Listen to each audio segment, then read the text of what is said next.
Let's go!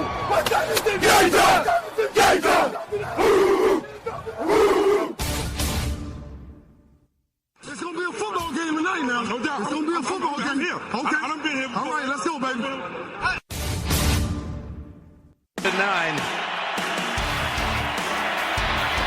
Rushing 4, ball comes out of the hands of Newton. It's on the ground, and it's still on the ground. Picked up by T.J. Ward at the 4-yard line. Vaughn Miller did it again.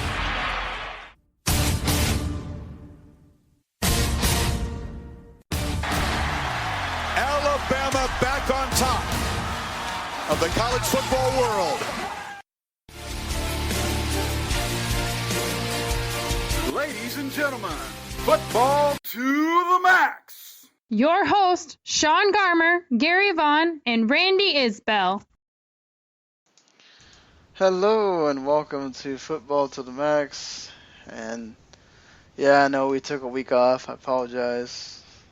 We had just kind of some schedule issues and just I think one night the wrestling show we started really late, and then the other night I think let's be honest here, we're in a lull in the football season where there's not a whole lot going on, and in fact we're probably talking just as much college stuff because there's these scandals going on than there is, just as much NFL because we're not even in training camp yet.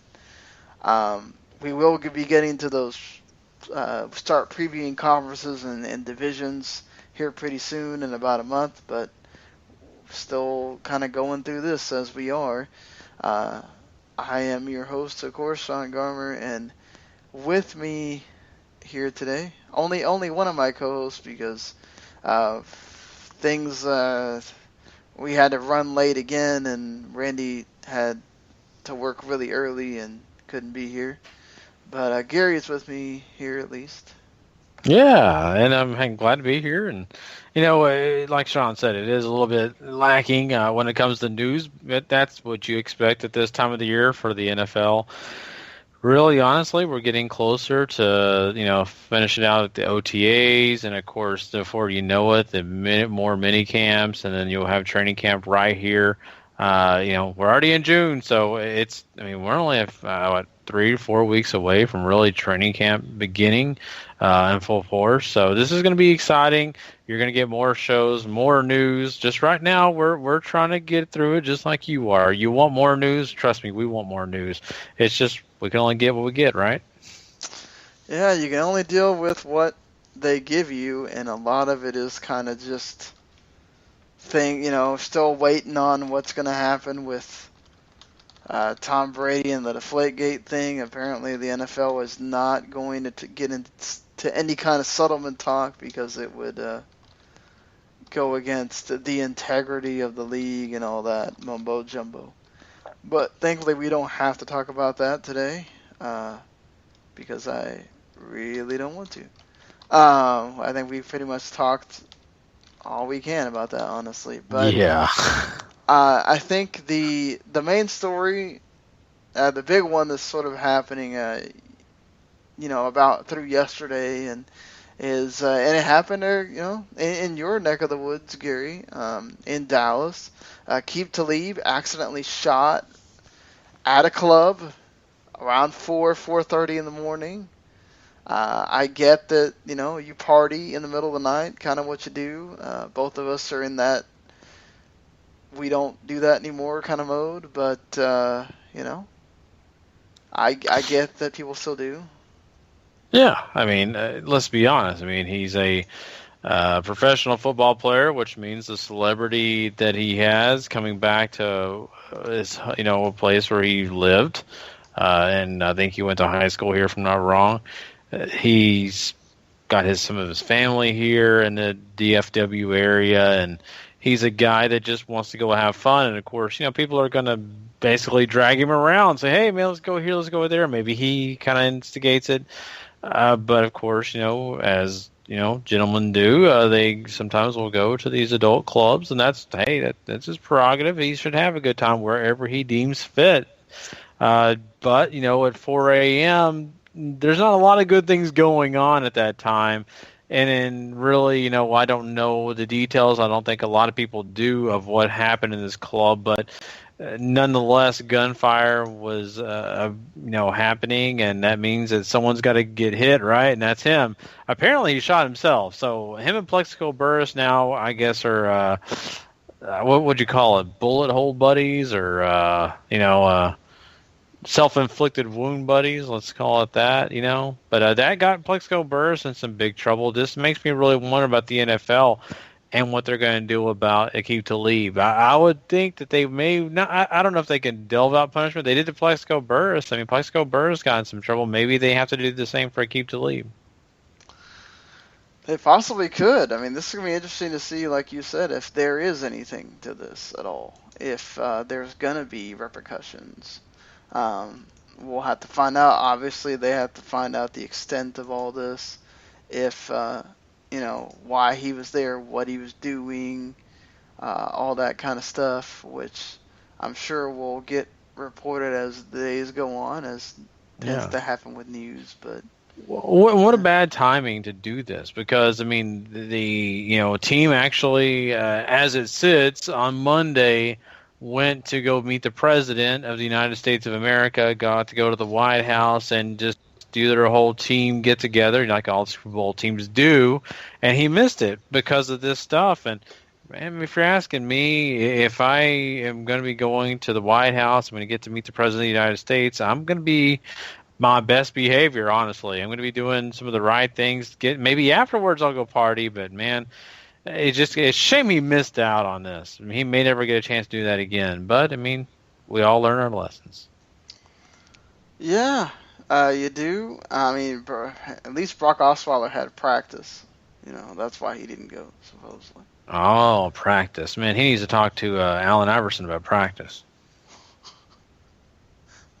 I think, that's so funny now to, hear the real story about why he felt like that about practice, and has nothing to do with what everybody thought it was at the time. Isn't it something to do with him being too sexy or something for practice? I can't remember. Yeah, exactly. That's exactly what it was, Gary. Okay. Just asking. No. Tell me the story. I think he did have. I think it was a family member. He was going through a bunch of stuff, and basically he had other stuff going on in his life that was way more important than practice, and that's what he meant. That's what he meant. Well, I'm just gonna mention this as this kind of maybe touch on a news story. Rolando McClain, middle linebacker for the Dallas Cowboys, is a guy that has not been showing up to OTAs, which are all voluntary. No one says he has to go, but they're very heavily, let's just be honest. Yeah, encouraged. Thank you. Very encouraged. And he says, I've got family problems now. This is like the second year in a row he's had family problems. He's had family problems forever, it seems like. Yeah, exactly. And I'll say the same thing about Allen Iverson and any other players in NFL, NBA, wherever you want to say. There's plenty of men and women out there right now, probably people listening right now to this show, who have family problems, but they still get their butt up and go to work that day, even though they're upset about it. Go work their day, get off work, and deal with it later. I don't know. Athletes sometimes it kind of bothers me. They feel like, we should be able to take off whenever we want, and whatever, dude. You already get paid tons of money. Why are you? Everybody else has to go to work. You work. No, the thing is though, when you're in, and I put this in the same class as doctors and that kind of thing, but see, doctors don't get that option of, I'm having a bad day, I can't go perform surgery, because you're putting this person's life, you could be putting this person, and not always, most of the time, you're scheduling the surgery because that's the day it's scheduled or whatever, but there are times where it's an emergency, or there's times where you have to do it now because it's a matter of whether that person's going to be okay or whether it's going to be a health risk. that they don't get the option of we're having a bad day. Same thing with, police and all that stuff. But I get somewhat that whole feeling of, okay, I'm not in the right frame of mind. I can't do this right now. Like, this is a game. And, it's work, but I guess to them, they feel like, okay, well, I'm not hurting my family right now by not showing up to this voluntary thing. Mm-hmm. So, Yeah. So I get it. It goes case by case. There are some family issues that need immediate attention. And, if you can take a personal day, I'm okay with that. I think that's fine. People do that all the time. But when you get to be in a situation where you're taking a lot of time off and, it's unless it's something very serious. If you got a sick family member, I get it completely. If you have been a veteran in a league and you know what you're doing and you're not having to pick up where you're basically picking up where you left off and you're not having problems catching up to what the system is, okay, I get it. But to me, it's one of those, everyday people have to go to work no matter what. And, I don't know. Maybe I'm just being a little too serious about it. I just kind of feel like these, they take advantage of it sometimes. And I want them to be happy. I want them to be able to play the game. I just look at it as in, everyday Joe doesn't get a chance to do that. Why are they so privileged? it's kind of what happens when you're an athlete, right? They sort of get some privilege sometimes. They get privileged in a lot of areas. He did have going back to Aqib Talib himself, he did have a assault with a deadly weapon case in Texas that was dismissed. He also had a aggravated assault charge, but that was suspended because they didn't have enough evidence. This is obviously a different deal, but do you think that the team at all, even though he has been talking to the team and nothing's come out, right, as far as we know right now about, because they were at the White House and everything, and the injury is not a serious thing, do you think the team takes any kind of action or whatever? That's a good question, and I'm not sure just yet. We don't have all the details on this story. We're just kind of coming at it as it's been given to us, and so far there's not a bit, those little small details that kind of add up to it's really his fault or he was just caught up in a bad situation. That's the thing. We just don't know enough. But I'll just say this, and this is maybe a broad statement, but if it does turn out that he had a lot to do with it and he was an instigator of some sort, yes, I do think that the Denver Broncos will feel forced to do some kind of suspension, fine, something like that, because what he's doing is detrimental to the team. He's putting them in a disadvantage because of his actions. So I will say that. Now, if it comes out he was an innocent bystander, he was trying to protect himself, then yes, I think the team will be okay with everything and just get him through it. Yeah, that is, we'll have to see how serious this gets at all, or, if they want to sort of make an example with a fine or whatever, which I could totally see. I don't, because it's not serious, because it's not going to make him miss games and stuff like that, I don't see it being necessarily something that's really an issue.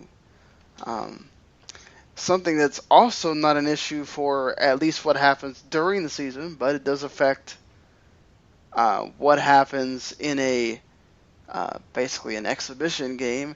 The Pro Bowl is moving from Honolulu, from Hawaii, to just from Hawaii itself to Orlando, Florida, closer to me over here. And it will, something that I know you may not be too much big of a fan of. I know you were kind of a fan of the fantasy football type system that they had going. They're going back to the AFC versus NFC system, at least for 2 years. They said it's a multi-year deal. So we know it's at least for 2 years, could be for more. How do you like maybe the move doesn't mean so much, but what do you think about them going back to the old system of the Pro Bowl? I get why they may want to do it. Let's be honest, the gimmick can only last so long, and I think that's what they've kind of figured. So sure, if you want to do it this way, I didn't have a problem with the way they used to do it, so I'm okay with this. The only argument that I'm going to say, and it's not because it's closer to you, Sean, because I know you could care less about the Pro Bowl. I know you're not a fan at all of this. But I just think that Hawaii was a great place to host an event like this. It encouraged players to go. It was kind of neat to have that environment for the teams. Even if you're at home watching TV, it was so much fun just to sit there and see all the scenery and see the players, and you get a chance just to have that vibe. I loved it, and it's special. Now, going to Orlando, that's not special to me. You might as well be playing in Ohio or anywhere else in this United States. It's not special at all. There's no special thing to it. And not only that, you're going back to AFC, NFC. You're basically asking people not to watch the Pro Bowl. You're basically saying, okay, look at all these things we did to encourage you to. Now we're really going to try not to get you to watch it. Make us cancel this event is basically what they're doing. Yeah, I can totally see what you're saying. As far as, Hawaii was that epic destination. It's not somewhere that you get to go all the time. It's something you can look forward to and saying, oh man, I get to spend some time with my family in Hawaii and all that stuff. And now you're just going to Orlando. And it's, if you're a Dolphins player or a Bucks player, it's no big deal at all. But even then, even if if you go to Disney World, go to Orlando. If you're going to Universal Studios, go to Orlando anyway. It's really not. It's a tourist destination. It's a vacation destination, but it's not something that you go, oh man, I really want to. But also, there's that thing too that sometimes you don't want to go all the way to Hawaii if you're not feeling up to snuff or whatever after the season or whatever, and you take a shorter trip to Orlando, maybe it's not as big a deal for you to go, well, okay, I'll just go to Orlando. Not that far from. I can easily take a flight back to wherever the day after, or I can fly in the morning of, or whatever the heck it is.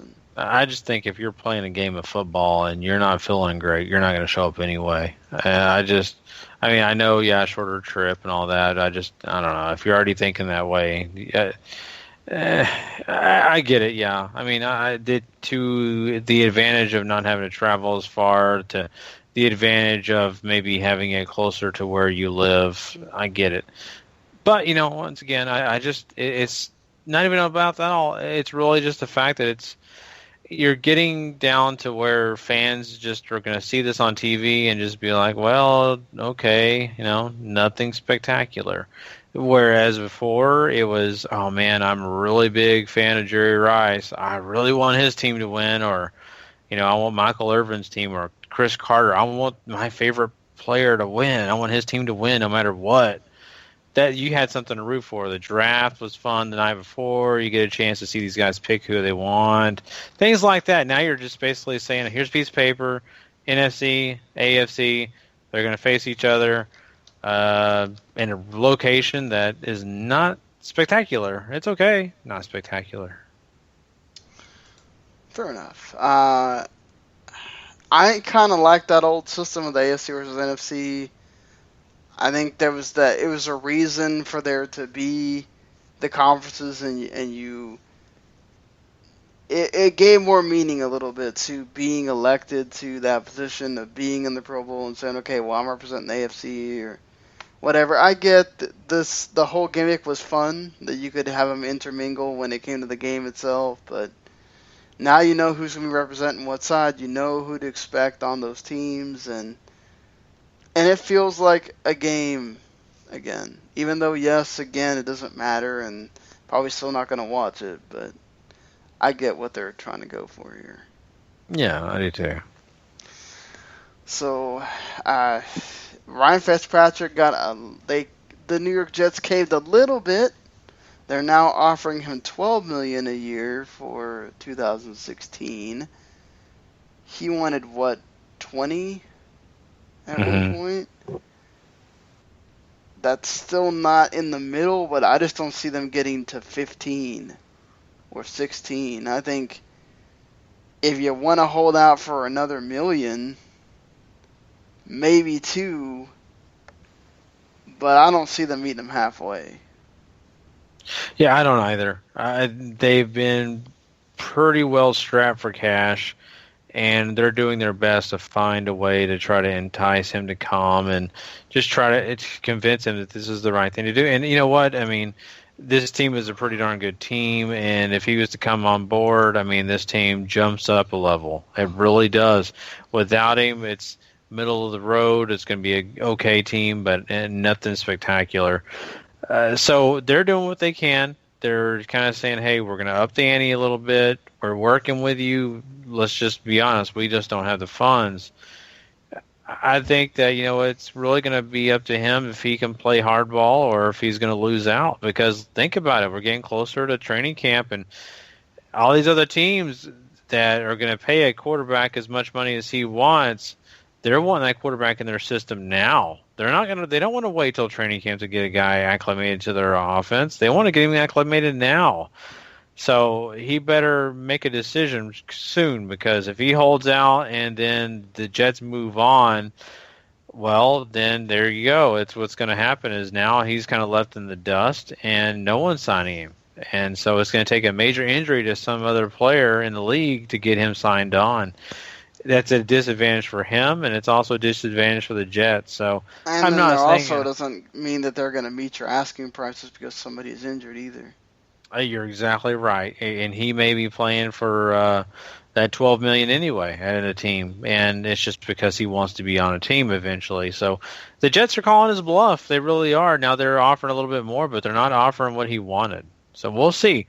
I just don't know if it's enough to entice him. Yeah.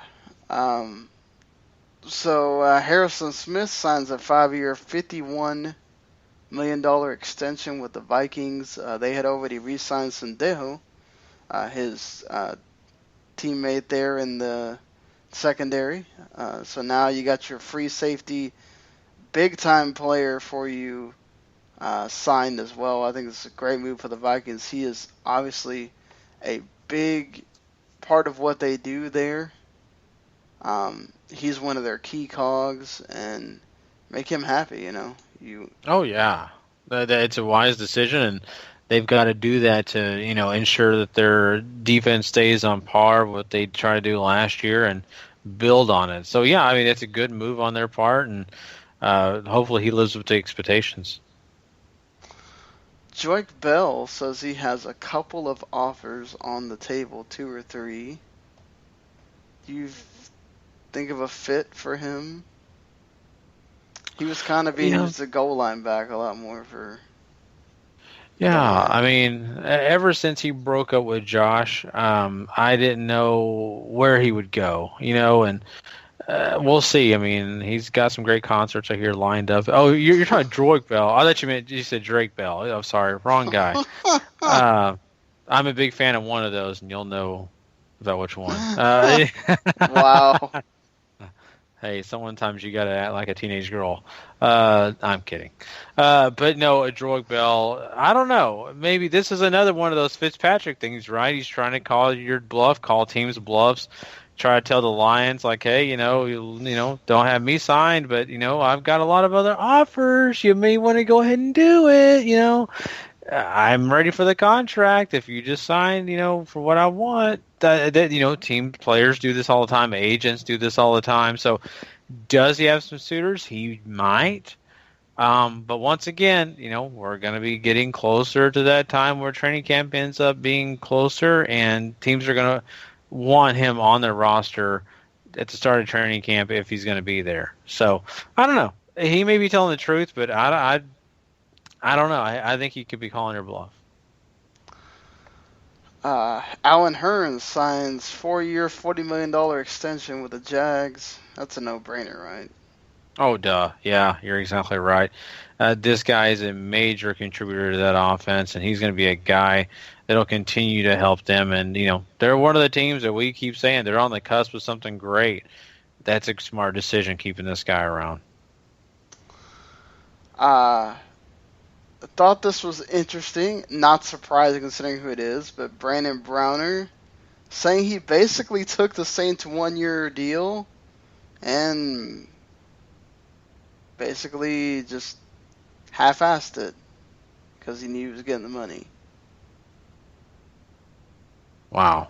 Yeah. Basically used them to get another, to basically use them to be able to go to another team. Mm-hmm. Took millions and ran with it is his. He played the game right when it comes to finances. Yeah. This is the way it works sometimes, and you say, I don't like that kind of play, and how someone who makes those political decisions when it comes to contracts and the way negotiations work and all that, and this is the way it works sometimes. Let's be honest. This works in real life. This works in the NFL. This works on a lot of other places, and maybe it's not right, but it's what can you do? Yeah, there's not a whole lot you can do. If you're the Saints, you're not happy about it, but what can you... the guy's not with your team anymore. Just be happy about that, and he can go do that to another team, The guy's talented, obviously, just we know that doesn't always play to the best of his potential, so... It's one of those things, right? Mm-hmm. What do you make of the thing with the Redskins' medical records getting taken from the laptop? I haven't heard a lot about this story. I really have not.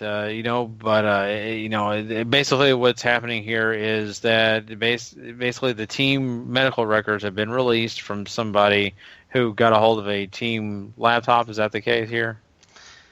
Yeah, basically a laptop was stolen and it has medical records in it.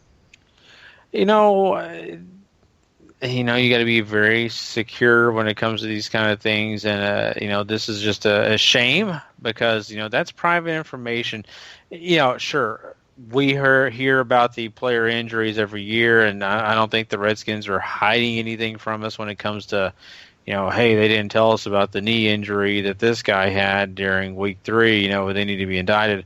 No, it's not about that. It's just the fact that some of these guys have stuff that doesn't have to be put on an injury report. Maybe they have to have some other kind of medications, and it's just unfair for them to have their personal stuff released out there like that. I really hate that for them, and it's a bummer, but, once again, this comes back to team security. You got to keep not only your facility safe, but anything coming in and out of that building. Yeah, the NFL's medical records were not affected, but they're worried about the team's medical stuff getting out there. It's one of these things. You got to be careful. You got to protect everything when it comes to having special information like that. So we move on from talking about the NFL to the college game. First time we're really talking about the college stuff, and sadly most of it, except for this first story we're going to talk about, is because of bad things happening. The first one, though, is positive, especially for you, because your favorite team plays in basically... It's still called the Big 12, but it's basically the Big 10. Has decided to split the 10 teams into 2 divisions, and voted to have a conference championship again. We know how valuable these conference championship games are for when you get into the playoff system and all that. So, good move, I'd say. Yeah, I think so. I think it's a really smart move because if you'll remember, it was a couple of years ago where They were battling out, where these teams ranked because there was no championship game for them. That was between TCU and Baylor, and both the teams kind of, lost out on getting into the Final Four. And so that's the problem, and that was an issue, and that's a shame for teams that definitely deserve to be in that upper echelon who work really hard. And really the disadvantage they had was just that. They not national, but a championship game for their conference. And so I think this is wise. I don't care how small their conference is. It's a wise decision. This is going to definitely be a good thing, especially if one of their teams is very dominant. This will just give them more reason for people to vote for them to be in that Final Four. Yeah, I think. Have you been surprised at all that they haven't tried to add more teams to the Big 12 yet, or to make it 12 teams again? Yeah, I mean, I'm kind of surprised, honestly. But I mean, I think I'm a big fan. Have of the there way even been talk about it at all? I have not heard any talk on it, and that's the thing. I kind of like the way it once was, and I would love it for it to go back there. But I have not heard any more talk on that. Once again, they'd have to expand a little bit more and maybe take in smaller schools. Now, I don't know if that would happen. Yeah, I think they do want to keep it to where there is a certain level of, competition, and you have those rivalries, and you don't want to take some away from other conferences, and those teams actually want to come to that conference as well, to want to step up their game as far as being in a better conference. And some of these smaller schools don't want to, because that means that they're going to get beat more often than perhaps they do in, say, a Conference USA or one of these other, the MAC or whatever. So that's always a situation as well. I think this is cool. Glad that Big 12 can now be back on that level again, where it doesn't come down to that TCU Baylor game and that's it, or it doesn't come down to that Texas Oklahoma game earlier in the season or whatever. Oklahoma State, all that stuff. The next story we got to talk about is, obviously, look, this has been a little bit.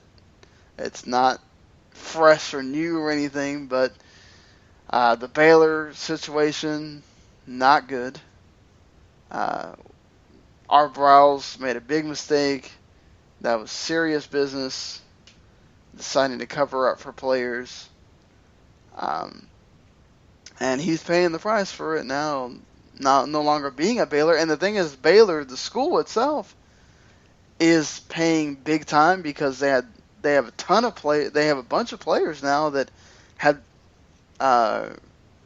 they gave back their letter of intent, or decided not to go to the school anymore, or won out of the scholarship, or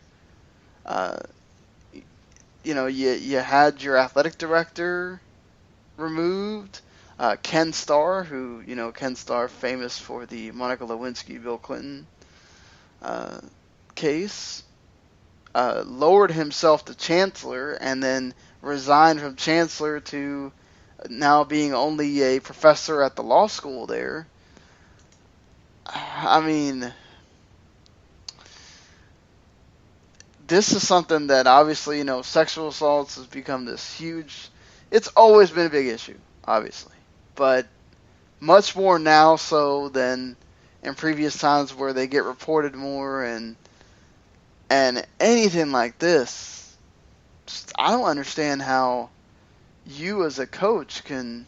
I get it, you need these players, and perhaps he felt they were important, or maybe they weren't important. I think you were talking about one of them was a third string guy. He just felt like as a coach he wouldn't be respected if he wasn't, but just I don't get it. I don't get it yet. It is. I don't get it either. I understand protecting your players. I understand, standing up for the players that play hard for you every week and who give all they have. I get that. And not only that, you want to see him do well, and you don't want to see him get in bad situations. But when it comes down, you hear of any negative situation, especially when it comes to assault of any kind, sexual or physical, or it doesn't matter. I think that you really have to be mindful of that and understand that I don't care how much I like a player, how talented they are, how much you really like their ability or the way they talk, and you enjoy their company. You've got to make the right decisions. You've got to tell authorities. You have to let the university know. You have to do whatever you can to be fair and also to protect those that don't have the ability to protect themselves. So I don't know. I think it's a big responsibility to be a head coach of a college football program. And I know a lot of pressure was on him. I know it's not easy, especially making really close relations with, these young kids. I mean, you become friends with them. You start to understand them, and you really feel like that you're their friend too, and you want to help them.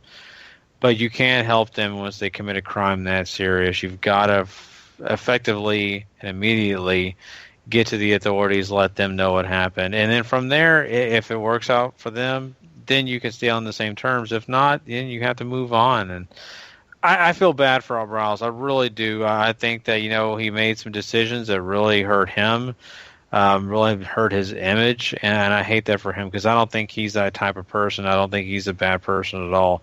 I think he caught up in something that got above his head, and now he's paying for it. Yeah.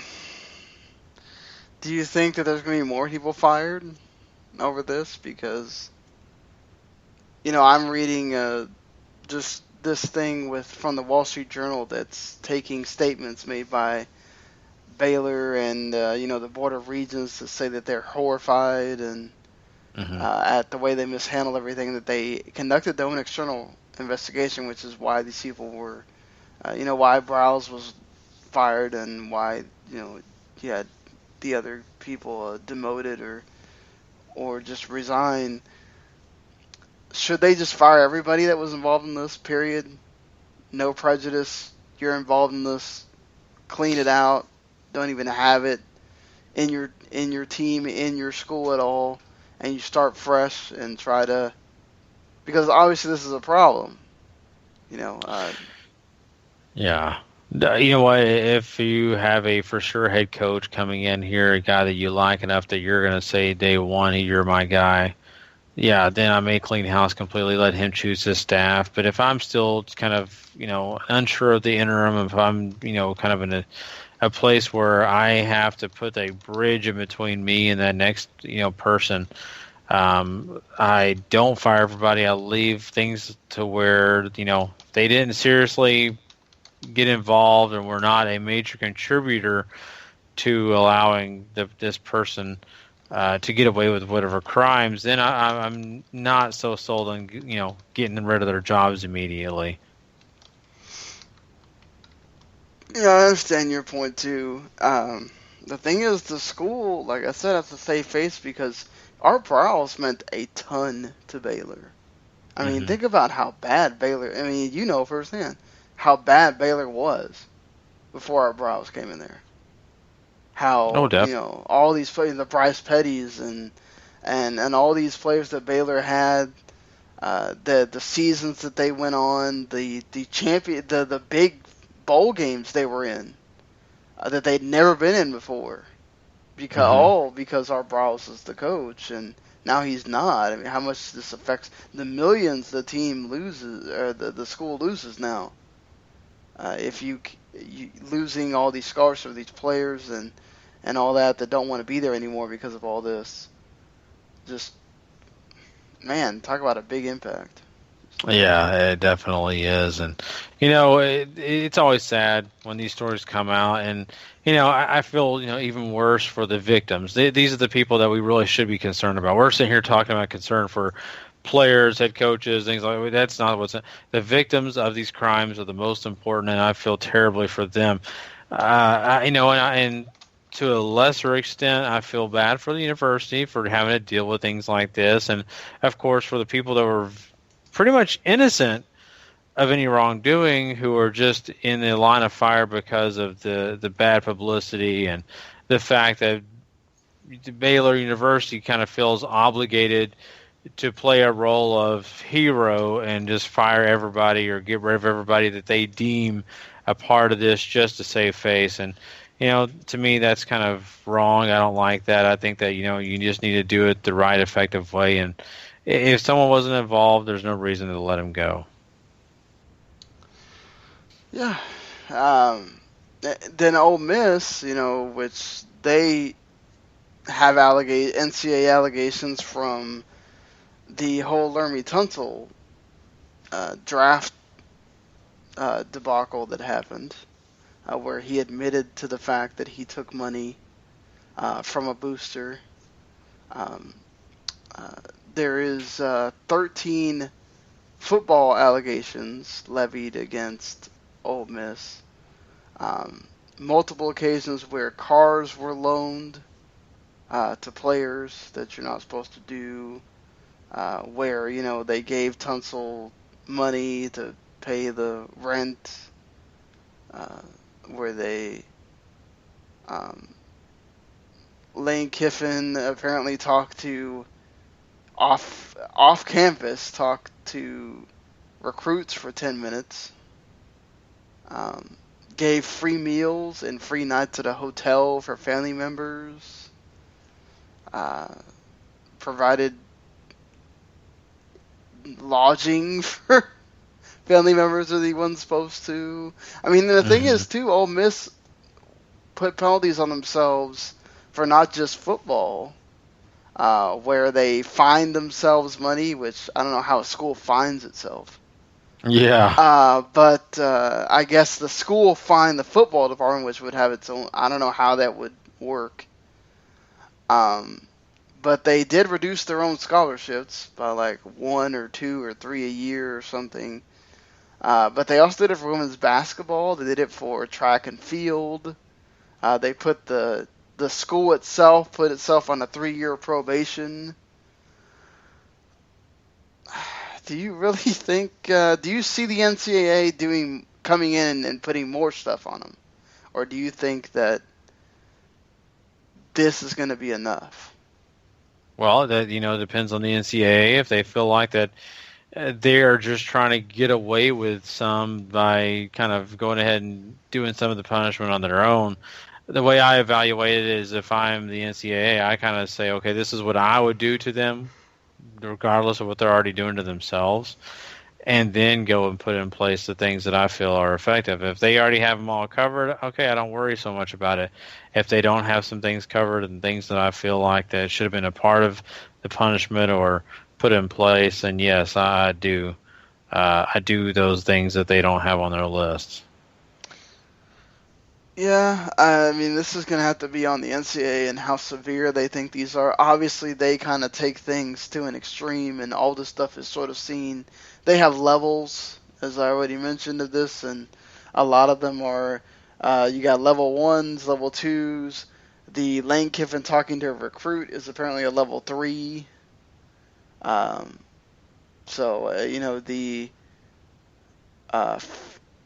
recruits wearing Ole Miss gear that you're not supposed to do, and being filmed is also a level 3. Which, wow. It's just, man, some of the stuff that you think is like nothing, right, is apparently a huge deal in this. And I understand, like, you're giving them this false thought in their head of, oh man, look how good I look in this uniform. Like, wouldn't you want to play for us and all this stuff? Like, I get it. It's just, man, Oh some yeah. of this seems a bit arbitrary or whatever. But this is what happens, Laramie Tunsil got to learn to keep your mouth shut. Yeah, exactly. When it comes to these things. I mean, this is going to be interesting as far as what the NCAA decides to do, but really this is kind of what it's at. They self-imposed it on themselves. Good on them for recognizing, that this might help, but usually the NCAA comes in and does their own thing and makes their own decision on those deals. And yeah, but I think that's pretty much it for us here. I mean, that's kind of it for the news. Like I said, again, going with this idea of we'll see what happens with news on Thursday, and if there's some things going on or we think of something, maybe we'll have a show then. But for sure, we'll be back on Monday night or Tuesday morning. Sorry. And until then, everybody, have a good week. To subscribe to if you enjoy the show, rate, review, subscribe to the show itself, or you can subscribe to the whole WTM network where you will get the wrestling podcast, the video games podcast that I do, and quite a few other podcasts. I think starting this week we'll have a sports and pop culture podcast, which will be the second sports show on the network that we'll be able to talk about as soon as it all becomes official. So, but all right, later, everybody. Later.